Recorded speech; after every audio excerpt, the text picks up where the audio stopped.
и не кричат: ах, Помпео приехал, завтра Трамп приедет. Что они будут делать?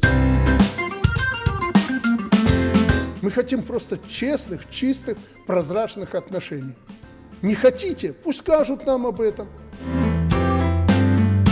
То есть мы тихо, спокойно выстраивали наши отношения и шли к этим нынешним отношениям.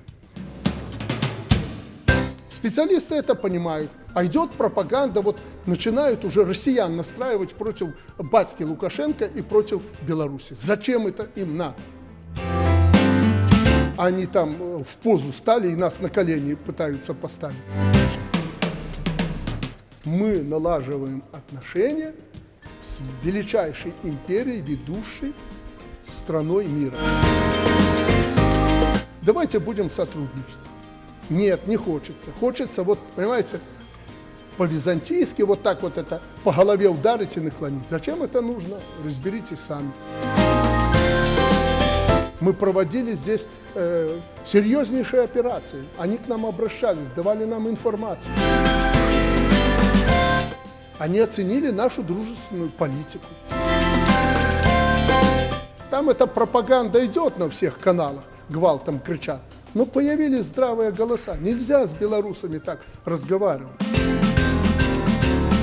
Мы же не просим у них никаких денег. Мы уже и кредиты им заплатили за прошлый год, не перекредитовывались.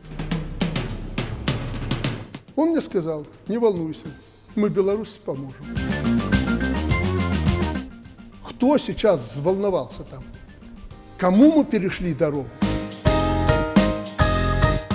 Не просим ничего дополнительно к тому, как они работают на Западе. Вы посмотрите, они в засос с ними стараются поцеловаться. Не получается, правда, но стараются. Мы что, переживаем? Мы радуемся за них, когда они обнимаются и целуются.